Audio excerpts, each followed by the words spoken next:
Hi అండి, నేను మీ అశ్విని.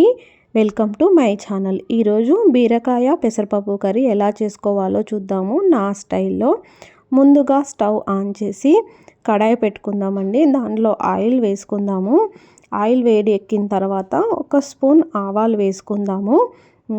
ఇక్కడ 2 టేబుల్ స్పూన్ ఆయిల్ తీసుకున్నాను నేను. ఆవాలు కూడా వేడెక్కాయి కదా, ఇప్పుడు హాఫ్ స్పూన్ జీలకర్ర వేసుకుందామండి. జీలకర్ర వేగిన తర్వాత వెల్లుల్లి రెబ్బలు నేను ఒక 2 కచ్చాపచ్చాగా దంచి వేశాను. ఇది జస్ట్ నేను ఫ్లేవర్ కోసం మాత్రమే వేశాను. అలాగే ఉల్లిపాయ ముక్కలు వేసుకుందామండి. నేను ఇక్కడ ఒక్క ఉల్లిపాయ తీసుకున్నాను. ఉల్లిపాయ ముక్కలు వేసుకున్నాం కదా, ఇప్పుడు కొంచెం దీంట్లో పసుపు వేసుకుందాము. పసుపు వేసుకొని కలుపుకుందామండి. ఇది బాగా కలుపుకొని ఇప్పుడు ఉల్లిపాయ ముక్కలు కూడా వేగాయి కదా, దీంట్లో మనము బీరకాయ ముక్కలు వేసుకుందామండి. ఇక్కడ నేను 3 బీరకాయలు తీసుకున్నాను, మీడియం సైజ్వి. అలాగే నేను వీటిని మీడియం సైజులోనే కట్ చేసుకున్నానండి. పెసరపప్పులు యూస్ చేస్తున్నాం కాబట్టి మనకు బీరకాయ ఫ్లేవర్ తెలియడం కోసం అలా చేశాను. ఇప్పుడు బాగా కలుపుకొని మూత పెట్టేసుకుందాము. ఇది ఒక 2 మినిట్స్ మూత పెట్టేసుకుంటే సరిపోతుంది. ఉడికిపోయింది చూడండి బీరకాయ. ఇప్పుడు దీంట్లో మనం టమాటో వేసుకుందాము. ఒక టమాటో యూజ్ చేశాను నేను ఇక్కడ. టమాటా ముక్కలు వేసుకున్న తర్వాత బాగా కలుపుకుందాము. ఇలా కలిపిన తర్వాత మళ్ళీ మనం ఏం చేద్దామంటే ఒక్క 2 మినిట్స్ అలా మూత పెట్టేసేద్దామండి. మూత పెట్టేస్తే టమాటా ముక్కలు బీరకాయ ముక్కలు బాగా ఉడుకుతాయండి. చూసారా ఎంత బాగా ఉడికిపోయాయో. ఇలా ఉడికిన తర్వాత మనం ఇప్పుడు దీంట్లో పెసరపప్పు వేసుకుందామండి. ఇలా పెసరపప్పు వేసుకొని ఈ పెసరపప్పుని నేను ముందుగానే ఒక హాఫ్ అన్ అవర్ బిఫోర్ నానబెట్టుకున్నాను.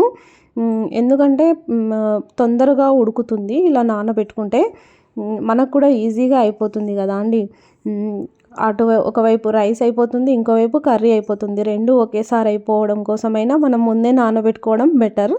ఇంకా అప్పటికప్పుడే డిసైడ్ అయితే మాత్రము 10 మినిట్స్ వెయిట్ చేయాలి ఉడకడానికి, అంతే. ఇలా మొత్తం కలుపుకుందామండి పెసరపప్పు వేసి. దీంట్లో ఇప్పుడు మనం ఏంటంటే కొంచెం వాటర్ వేసుకుందాము. వాటర్ వేసుకొని ఒక 5 మినిట్స్ అలా వదిలేస్తే అది ఉడికిపోతుంది. పెసరపప్పు బీరకాయలు బాగా ఉడికాయి కదా, ఇప్పుడు చూడండి కన్సిస్టెన్సీ ఎలా ఉందో. ఉడికిన తర్వాత ఇప్పుడు మనం దీంట్లో 1 స్పూన్ కారం వేద్దాము.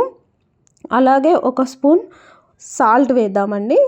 అలాగే 1 స్పూను మనము ధనియా పౌడర్ వేసుకుందాము. ఇంకా ఈ 3 వేసిన తర్వాత బాగా కలుపుకుందామండి. నేను మసాలా అయితే ఏది యూజ్ చేయను, ఓన్లీ ధనియా పౌడర్ మాత్రమే యూజ్ చేస్తాను. ఇలా బాగా కలుపుకొని వాటర్ ఇంకే వరకు మనం మూత పెట్టేసి ఉంచేద్దామండి. ఇంకా వాటర్ ఇంకిపోయాయి కదా, ఇంకా చూడండి వాటర్ ఇంకిపోయాయి. ఇలా వాటర్ ఇంకిపోయిన తర్వాత ఇంకోసారి కలుపుకుందాము. కింద అడుగంటుతుంది కాబట్టి నేను అలా కలిపానండి. మనం దీంట్లో కొంచెం కొత్తిమీర వేసుకుందామండి. కొత్తిమీర వేసుకొని ఇంకోసారి అలా కలుపుకుంటే ఇంకా సరిపోతుంది. మనకు బీరకాయ పెసరపప్పు రెడీ.